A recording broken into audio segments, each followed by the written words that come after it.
5 minute আগেই মিটিংটা চালু করেছি। নতুন চিফ সেক্রেটারি জয়েন করেছেন।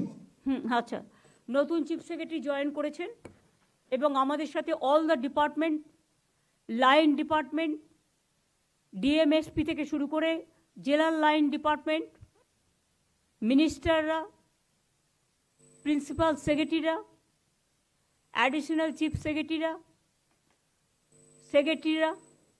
স্পেশাল সেক্রেটারিরা সহ ডিএমএসপি সহ প্রতি জেলায় লাইন ডিপার্টমেন্টের যারা টপ অফ দ্য র্যাঙ্ক জেলায় তারাও সকলে আছে।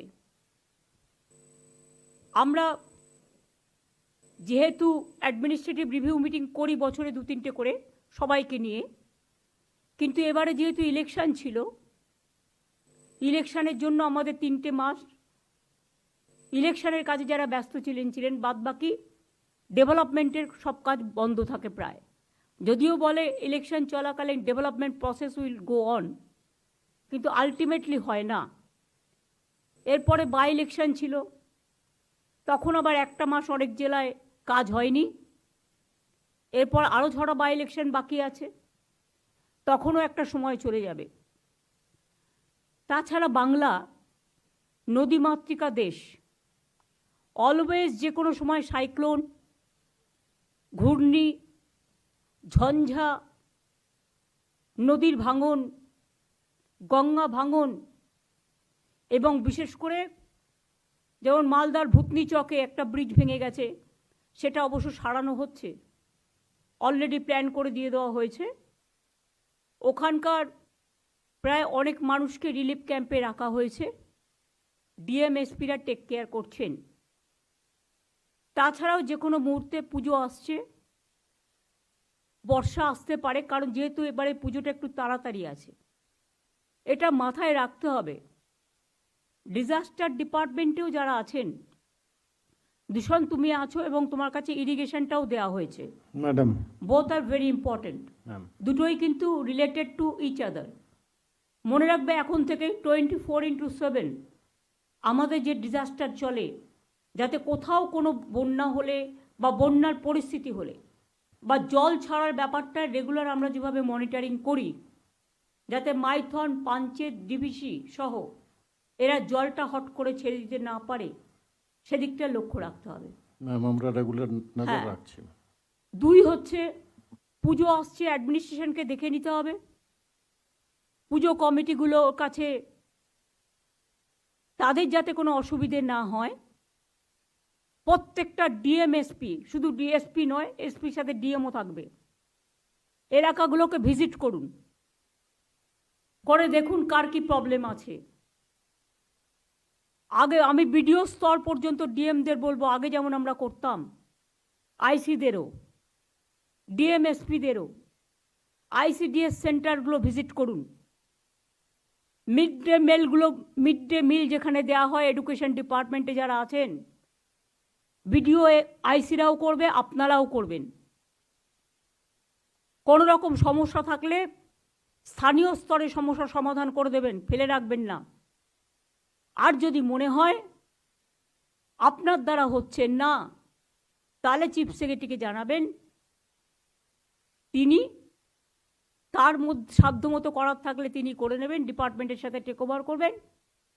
আমার সাথে কথা বলার থাকলে আমার সাথে কথা বলে নেবে। এছাড়াও হচ্ছে পুজোর টাকার যে ফান্ডিং, এবারে আরও কিছু এক্সট্রা রিকোয়েস্ট আমাদের কাছে এসছে। সবটা হয়তো পারবো না, কিন্তু আমাদের প্রায় 450 কোটি টাকার মতো খরচ হচ্ছে ক্লাবগুলোকে দেওয়ার জন্য। সেই টাকাটা আগামীকাল থেকে ছাড়বার জন্য আমি বলে দিচ্ছি। যদি কেউ না নিতে চান, ওয়েল অ্যান্ড গুড, তাদের সামর্থ্য আছে, তাহলে আপনার যে নতুন লিস্ট এসছে, নতুন লিস্ট থেকে নতুন যারা এসছেন তাদের দিয়ে দেবেন। নতুন অলরেডি আমাদের কাছে অনেক রিকোয়েস্ট পড়ে আছে, সবাইকে হয়তো পারবো না একবারে, বাট আমি টাকাটা অলরেডি বেড়ে অনেকখানি হয়ে গেছে। পুলিশি অ্যাকশন, এখন থেকে কোন ক্লাব কি পুজো করছে, কি থিম করছে, যাতে পুজোর সময় স্ট্যাম্পেড না হয়। যার যে কিছু থিম করার অধিকার আছে, কিন্তু এমন কিছু আমরা করব না, এটা পুজো কমিটিগুলোকেই দায়িত্ব নিতে হবে। একদিকে যেমন তারা সামাজিক কাজ করবেন, গরিব লোকেদের অন্ন যোগাবেন, কারণ এই পুজোকে কেন্দ্র করে অনেক গরিব লোকের রুচি রোজগার হয়, তেমনি সাথে সাথে মনে রাখতে হবে অনেক বিদেশি অতিথিরা আসেন, সারা দেশ থেকে অনেক মানুষ আসেন, তাদের যেন কোনো রকম অসুবিধে না হয় সেটাও দেখতে হবে। Tourism department is to play a good role, INCA department also, health department also, PWD, আমি পিএইচকে বলবো পাইপ লাগাতে গিয়ে যে রাস্তাগুলো আপনারা গ্রামগঞ্জে খারাপ করে রেখেছেন আগে সেগুলো সারান। পিডব্লিউডিকেও বলবো, ইরিগেশনকেও বলবো, যার যার হাতে আছে বা পঞ্চায়েত, ধরুন আপনি একটা লাইন টানলেন, তারপরে রাস্তাটা সারালেন না, রাস্তাটা ভেঙে করলেন, যতক্ষণ আপনি সেই রাস্তাটা না সারাবেন ততক্ষণ আমি কিন্তু নতুন টাকা দেব না, কারণ আপনার টাকার মধ্যে, স্কিমের মধ্যেই এটা ধরা থাকে। প্লিজ অল দ্য ডিপার্টমেন্ট যারা রাস্তা খুঁড়ে পাইপ নিয়ে গিয়েছেন সেই রাস্তাগুলো ঠিক না করবেন তাদের কিন্তু আমি টাকা দেওয়া বন্ধ করে দেব নতুন কোনো স্কিমে, যতক্ষণ তারা, এবং ল্যান্ড অ্যাকুইজিশন আমি করব না, ক্যাবিনেটে আসলেও করব না, কারণ ফার্স্ট আপনার ডিউটি হচ্ছে আপনি ল্যান্ড নিচ্ছেন নিন, আপনি রাস্তা কেটে জলের জন্য পাইপ নিয়ে যাচ্ছেন নিন, বিদ্যুতের জন্য পাইপ নিয়ে যাচ্ছেন নিন, কর্পোরেশনের জন্য পাইপ নিয়ে যাচ্ছেন নিন, এটাও মানুষের জন্য পরিষেবা, কিন্তু সাথে সাথে আপনাকে সেই রাস্তাটা ভালো করতে হবে। আমরা বলেছি গ্রামীণ রাস্তা দিয়ে বড় ট্রাক যাবে না, পুলিশ অনেক সময় ছেড়ে দেয়, পুলিশের একাংশ, আমি পুলিশের রাজীব কুমার, মনোজ ভার্মা যারা আছেন তাদের বলবো কোনো বড় ট্রাক গ্রামীণ কাঁচা রাস্তা দিয়ে বা পিচের রাস্তা তৈরি করে দিয়েছে পঞ্চায়েত, সেখান দিয়ে যাবে না। যদি যায় সেই দায়িত্বে যারা আছেন ওখানকার লোকাল, তাদের বিরুদ্ধে কিন্তু অ্যাকশন হবে। উড়িষ্যায় আমাদের কাছে খবর এসছে মনে হয় চিকেন ফ্লু বার্ডদের হচ্ছে, আমাকে এটা ARD ডিপার্টমেন্টের প্রিন্সিপাল সেক্রেটারি মিস্টার বিবেক কুমার জানিয়েছেন। আমরা অলরেডি বর্ডার সিল করতে বলেছি, বিশেষ করে মিদনাপুর, বাঁকুড়া, ঝাড়গ্রাম, পুরুলিয়া, এই বর্ডারগুলো দিয়ে অনেকে যারা শুধু বিজনেস করতে চায় বিজনেস করুক, আমার আপত্তি নেই, কিন্তু আপনি তো পচা জিনিসটা নিয়ে এসে মানুষের রোগ বাড়াবেন না। আমাদের বাংলার প্রবলেমটা নেই, কিন্তু প্রবলেমটা যদি অন্য রাজ্যে হয় আমাকে দেখতে হবে যাতে সেই রোগটা আমার রাজ্যে না এসে পৌঁছায়, এবং রেলেও যাতে উড়িষ্যা থেকে কোনো এই ধরনের জিনিস অন্য রাজ্য ঘুরে আসতে পারে, রেলটা আমাদের হাতে নেই। রেলকেও আমি CS-কে বলবো একটা মিটিং করতে, with GM eastern railway, south eastern railway, even Northern railway দিয়েও পাঠাতে পারে, রেলওয়ে ডিপার্টমেন্টের সাথে একটা মিটিং করে নিতে। যখন ওদের অসুখ সেরে যাবে তখন আমরা আবার ওদের জিনিস নেব, আমাদের কোনো আপত্তি নেই, কারণ সাধারণ মানুষ তো ডিমটা খায়, সাধারণ মানুষ তো চিকেনটা খায়, বা যেগুলো প্রয়োজনীয় জিনিস তাতে কোনো অসুবিধে নেই, কেউ ভেজ আছে কেউ নন ভেজ আছে, কিন্তু যদি কোথাও একটা অসুখে কেউ আক্রান্ত হয়, কারণ ইদানিং আবার মানকি যে পক্স আফ্রিকা থেকে এসছে কয়েকটা জায়গায় দেখা যাচ্ছে, তো হেলথ ডিপার্টমেন্টের বিশেষ দায়িত্ব আছে। নারায়ণ তুমি এখানে আছো, you give responsibility, 1 nodal officer for malaria, 1 nodal officer for dengue, and 1 nodal officer for bird flu, and also you can consult, মানে তুমি আলোচনা করে নাও বিবেকের সাথে কি করা উচিত, আর 1 nodal officer for monkey pox. আমার মনে হয় যোগীরাজকে কনফিডেন্সে নাও, বিশেষ করে এইসব ডিজিজগুলো যোগীরাজ হচ্ছে সবচেয়ে ইম্পর্টেন্ট রোল প্লে করে, আমরা করোনার সময় দেখেছি। যে ব্যাপারে যোগ্য তাকে সে ব্যাপারে কাজে লাগানো উচিত বলে আমি মনে করি। আর মিনিস্টারদেরও বলছি, যারা MLA-রা প্রেজেন্ট নেই বাট যদি আমার কথা শুনতে পান, বা ব্লক BDO লেভেলে, প্রত্যেকে লক্ষ্য রাখবেন যতক্ষণ বার্ড ফ্লু ক্লিয়ার না হচ্ছে, এআরডি ডিপার্টমেন্ট যতক্ষণ সিগন্যাল না দিচ্ছে গভর্নমেন্ট থেকে, ততক্ষণ পর্যন্ত দয়া করে গভর্নমেন্টের ইনস্ট্রাকশন মানবেন।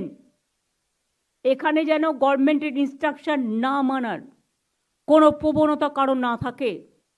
যদি থাকে তাহলে কিন্তু গভর্নমেন্ট আইন অনুযায়ী তাদের বিরুদ্ধে অ্যাকশন নেবে। অন্যায় যদি কেউ করে সে তার পানিশমেন্ট পাবে। এখানে গভর্নমেন্ট কোনো অন্যায়কারীকে স্পেয়ার করবে না, সে যেই হোক।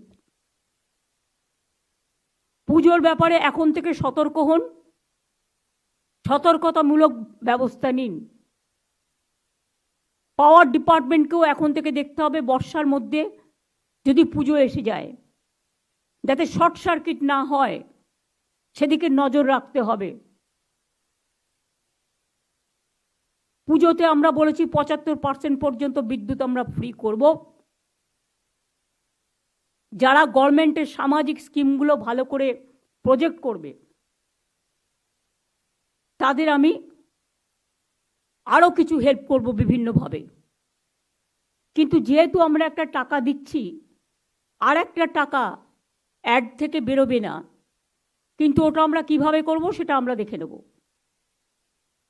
পুলিশ নিজেরাও অনেক মেয়েদের পুজোকে হেল্প করে, আমি জানি যতটুকু। বড় পুজোগুলো পাড়ায় 5টা 10টা করে ছোট পুজোকে হেল্প করে যাতে তাদের পুজোগুলো ভালো করে হয়। উৎসব কিন্তু সবার, মনে রাখবেন, ধর্ম যার যার আপনার, উৎসব কিন্তু সবার। দুর্গাপুজো আমাদের সেরা উৎসব। এই উৎসবে যেন কোনো ভুল ভ্রান্তি, কুৎসা, অপপ্রচার, চক্রান্ত, ষড়যন্ত্র না হয়। কয়েকটা TV channel, I must say, এর জন্য আমি সিএসকে বলবো একটা টাস্ক ফোর্স করে একটা সিলেকশন কমিটি করে দিতে। অন্য রাজ্যে যে নিয়ম কানুনগুলো আছে, যেটা সবচেয়ে বেটার সেটাকে নিয়ে একটা সিস্টেম করতে। কেউ কেউ শুধু প্রভোকেশন করছে টিআরপি বাড়ানোর জন্য, কেউ কেউ রাজ্যটাকে জ্বালিয়ে দেওয়ার জন্য প্রভোকেশন করছে। সে সত্যি কথা বলুক, আমাদের কোনো আপত্তি নেই, এটা তাদের গণতান্ত্রিক অধিকার, আমরা রেসপেক্ট করি। কিন্তু কেউ যদি মনে করে এটা আমার 1 point agenda to mislead the people, to distort the people, distorted the agenda, miscommunication, discommunication and malpractice, it's a crime. অনেক মিথ্যে কথা আমি শুনেছি দীর্ঘদিন ধরে, এমনকি ইউটিউবে আমি অনেক দেখেছি সিজেকে জড়িয়েও অনেক বাজে বাজে কথা বলা হয়েছে। এটা আমাদের লজ্জা। যাদের দু পয়সার ক্ষমতা নেই তারা ইউটিউবে মিথ্যে কথা বলে, আমি সবার বিরুদ্ধে নই, কারণ ইউটিউবে অনেক ভালো ভালো ইনফরমেশনও পাওয়া যায়, সেগুলো যারা করে তাদের আমি সাধুবাদ জানাই। কিন্তু 2-3টে চ্যানেল তাদের ডিজিটাল বাংলাকে অসম্মানিত করবার জন্য, বাংলাকে অসম্মান করবার জন্য লাগাতার প্রভোকেশন দিয়ে যাচ্ছে। তারা ভুলে গেছে যে বাংলা একটা উৎসব আসছে। এই উৎসবের সময় গরিব মানুষদের দোকান খোলা থাকে, তারা করে খায়। ঢাকি থেকে শুরু করে একেবারে ধামসা মাদল থেকে শুরু করে, লোকশিল্পী থেকে শুরু করে, সেলফ হেল্প গ্রুপ থেকে শুরু করে, হকার থেকে শুরু করে, দোকানদার থেকে শুরু করে, বিভিন্ন মার্কেট থেকে শুরু করে, বিজনেস থেকে শুরু করে, এই সময় বাজারটা ফ্লো হয়। আর অনেকে চাইছে ইকোনমিক ডিস্ট্রাকশন। যদি সত্যি আপনাদের কিছু বলার থাকে আসুন না, কথা বলুন, কোনো আপত্তি তো নেই। আমরা কাউকে বলিনি কথা বলবো না। এই তো আজকে আমাদের এখানে মিটিং আছে, এটা আগের সপ্তাহে ডাকা, আজকে ডাকা তা তো নয়। 5 দিন আগে, লাস্ট উইকে মনোজ চিফ সেক্রেটারি হওয়ার পরে 5 দিন আগে ঠিক হয়েছে। আজকে অ্যাডমিনিস্ট্রেটিভ রিভিউ মিটিং আছে, কালকে আমাদের ক্যাবিনেট কমিটির মিটিং আছে, পরশুদিন আমাদের বিজনেস চেম্বারসের, জেলা চেম্বারসেরও রাখবে, তাদের সাথে মিটিং আছে। সুতরাং আমরা মিট করি এবং আমরা কথা বলি। যদি কারো মনে হয় কথা বলার প্রয়োজন, কথা বলার দরজা অলওয়েজ খোলা। তবে সবসময় তো আর 1000 লোক টাইম চালিয়ে একসাথে দেওয়া যায় না, সেগুলো ভাগ ভাগ করে করে করতে হয়। আমি সবাইকে বলবো, যেমন আমি হেলথের দিকটাও বললাম, নারায়ণ তুমি আজকে সুপ্রিম কোর্টের অর্ডারটা দেখে নাও, রেসপেক্ট দাও সুপ্রিম কোর্টের অর্ডারকে রেসপেক্ট দিয়েই। Yes madam. আমি খুশি যে পুলিশ কোনো অ্যাকশন যারা আন্দোলন করেছে তাদের বিরুদ্ধে নেয়নি। এটা একমাত্র বাংলাই পারে, কারণ বাংলা মানুষকে গণতান্ত্রিক অধিকার দিয়েছে। এটা ইউপিতে হয় না, এটা বিহারে হয় না, এটা রাজস্থানে হয় না, এটা দিল্লিতে হয় না, তাদের মুখ বন্ধ করে দেওয়া হয়। আর এখানে যত আন্দোলন হয়েছে উইদাউট পারমিশন পর্যন্ত নেয়নি। হ্যাঁ, সিজে তোমাদের বলেছিল রেকর্ড করে রাখতে, ভিডিওগ্রাফ করে রাখতে, সেগুলো তোমরা করে রাখবে, যেগুলো তোমাদের নির্দেশ দিয়েছে সুপ্রিম কোর্ট। কিন্তু আমি এখনও মনে করি সুপ্রিম কোর্টও ডাক্তারদের রিকোয়েস্ট করেছে জুনিয়রদের কাজে জয়েন করার জন্য। আমিও ওই মিটিং থেকে রিকোয়েস্ট করব, দয়া করে আপনারা কাজে যোগদান করুন। যদি মনে করেন আপনাদের কিছু বলার আছেন, ইউ আর অলওয়েজ ওয়েলকাম। আপনারা 5 জন 10 জনের একটা টিম নিয়ে আসুন, আমি কথা বলতে পারি। আমার হেলথ সেক্রেটারিকে আমি পাঠিয়েছিলাম আপনাদের সাথে কথা বলতে। আপনারা স্বাস্থ্য ভবনে গেছিলেন, স্বাস্থ্য ভবনে গিয়ে আপনারা 3-4টে ডিমান্ড করে এসেছিলেন, সব কটা ডিমান্ড মানা হয়েছে। আপনারা বলেছিলেন প্রিন্সিপাল চেঞ্জ করো, head of the department change করো, আপনারা বলেছিলেন যে এমএসভিপি আছে চেঞ্জ করো, অ্যাসিস্ট্যান্ট সুপারকে চেঞ্জ করো। 4টের মধ্যে 4টেই মেনে নেওয়া হয়েছে, সেই দিনই সঙ্গে সঙ্গে জানিয়েও দেওয়া হয়েছে। এছাড়াও আমাদের কাছে কমপ্লেন ডাইরেক্ট আসেনি, ইনডিরেক্ট যতটা শুনেছি, তার মধ্যে 2 জনকে আমরা ইতিমধ্যেই সাসপেন্ড করেছি। কলকাতা পুলিশ কেস হাতে পেয়েছিল মাত্র 72 ঘন্টা, তার মধ্যে 24 ঘন্টা চলে গেছে। 24 ঘন্টা কেন বলবো, হ্যাঁ 24 ঘন্টা তো বটেই চলে গেছে পোস্টমর্টেম এবং ক্রিমেশনের প্রসেস করতে। জুডিশিয়াল ম্যাজিস্ট্রেট ডাকা হয়েছে পোস্টমর্টেমে, ভিডিওগ্রাফ করা হয়েছে। আমি নিজের আস্তে আস্তে আমি ঝাড়গ্রামে ছিলাম, আমি তক্ষুনি স্টার্ট করি। তার বাবা মার সাথেও কথা হয় আমার। তার একদিন বাদে পুলিশ কি করেছে 24 ঘন্টার মধ্যে, 12 ঘন্টার মধ্যে দোষীকে গ্রেপ্তার করে। ওইটুকু সময়ের মধ্যে যতটুকু ইনভেস্টিগেশন করার সুযোগ পেয়েছে। এবং আমি যতটুকু জানি সিপি নিজে, যিনি ডিডির দায়িত্বে আছেন মুরলি, তাকে তার বাবা মার কাছে পাঠান এবং ভিডিওগ্রাফি সিসিটিভি ফুটেজ সব দেখান, যাতে তারা বুঝতে পারে তদন্ত কোন পর্যায়ে আছে। কারণ তদন্ত চলাকালীন সবটা বাইরে বলা যায় না। যেমন যিনি অত্যাচারিত হয়েছেন তার মুখ টিভিতে দেখানো যায় না, তার নাম বলা যায় না, তেমনি তদন্তের রিপোর্টও বলা যায় না। তার পরের দিন আমি তাদের বাড়িতে যাই। উনি মারা গেছে ও শুক্রবার, রবিবার সম্ভবত ওদের কাজ ছিল বা কিছু একটা, যেটুকু থাকে ক্রিয়াকর্ম বা কিছু একটা। আমি ইচ্ছা করে সেদিন ডিস্টার্ব করিনি পরিবারকে। মুরলি গেছিল রিপোর্ট দিতে বিকেলে। সোমবার দিন সম্ভবত আমি তাদের বাড়িতে গিয়েছিলাম, মোস্ট প্রবলি সোমবার, মঙ্গলবারও হতে পারে, বাট আমার মনে হচ্ছে সোমবার। সোমবার দিন গিয়ে আমি ডিটেলস তাদের জানাই বাবা মাকে, সাথে আমার সিপিকেও নিয়ে যাই এবং আমি তাদের কি কি অভিযোগ আছে সবটা সিপিকে রেকর্ড করতে বলি। আর অনেকে বলে বেড়াচ্ছে না আমি টাকার কথা বলেছি, আমি মোটেই বলিনি। আমাকে প্রমাণ দেখা কোথাও আমি টাকার কথা বলেছি, মেনশন করেছি? মিথ্যে কথা, কুৎসা, অপপ্রচার, চক্রান্ত। সেদিনের ভিডিওগ্রাফ প্রত্যেকে আমি নিচে নামার পরে প্রেস করেছিলেন, প্রেস কনফারেন্সে প্রেসের সাংবাদিকরা ছিলেন, আমার সাথে সিপি ছিল। এবং আমার পরে আবার তার বাবা মাকেও আপনারা জিজ্ঞেস করেছিলেন, সে রেকর্ডও আমাদের কাছে আছে। আমি কি বলেছিলাম তার আগে আপনাদের মনে রাখতে হবে, আমি যেদিন যাই তার আগের দিন রেসিডেন্সিয়াল ডক্টর ফোরাম একটা অফিসিয়াল স্টেটমেন্ট করেছিল।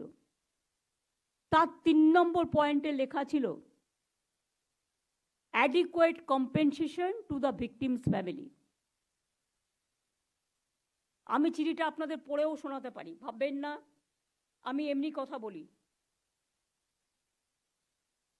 মনোজ, তোমাকে আমি চিঠিটা ফরওয়ার্ড করেছি, তুমি এটা পড়ে শোনাও তো।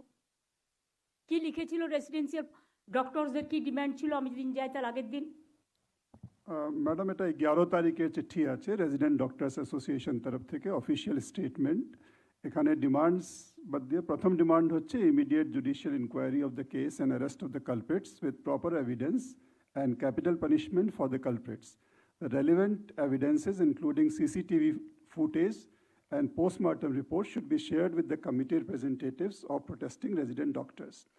Second demand chilo written apology and resignation of higher authorities, principal MSVP, Uday Madhyanik, chest medicine HOD, and on duty ACP of Arjikar Medical College Police Outpost within 12 hours.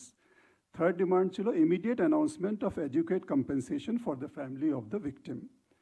Fourth হ্যাঁ, demand. বাস, এটা রেখে দাও। জি ma'am. এই জন্য আপনাদের শোনালাম যে ওরাই একটা ডিমান্ড করেছিল। তাছাড়াও গভর্নমেন্টের একটা সুপ্রিম কোর্টেরই নির্দেশ আছে যে এই ধরনের ভিকটিমসদের একটা হেল্প করার, কিন্তু তাও আমি বলিনি। আমি বাবা মাকে যেটা বলেছিলাম অন রেকর্ড, যেটা আমি বাইরেও বলেছিলাম, যে দেখুন মৃত্যুর বিকল্প টাকা হয় না। আপনারা খুবই মর্মাহত, আমরাও মর্মাহত, কিন্তু যদি কোনোদিন মনে করেন আপনার মেয়ের স্মারক মানে মেমারির জন্য কোনো ভালো কাজ করবেন, আমাকে বলবেন, আমাদের গভর্নমেন্ট আপনার পাশে আছে, নাথিং এলস। আমি জানি কোনটা কখন বলতে হয়, এবং একই কথা আমি কিন্তু অফিসিয়ালি প্রেসকেও বলেছিলাম। তা সত্ত্বেও যারা কুৎসা করে বেড়াচ্ছেন, আই এম সরি, তারা কি চায়? বিচার চায়, না বিচারের নামে কেসটাকে ঝুলিয়ে দিতে চায়? কি চায়? আমাদের পুলিশ তো 1 বছরের মধ্যে মাটিগাড়ায় একটা কেসে ক্যাপিটাল পানিশমেন্ট করেছে। আমরা কামদুনিটাও ক্যাপিটাল পানিশমেন্ট করেছিলাম, কিন্তু এখানে কোর্ট বড় ব্যাপার পালন করেন। হাইকোর্ট কিন্তু তাদের দুজনকে বাদ দিয়ে লাইফ সেন্টেন্স করে দিয়েছিল।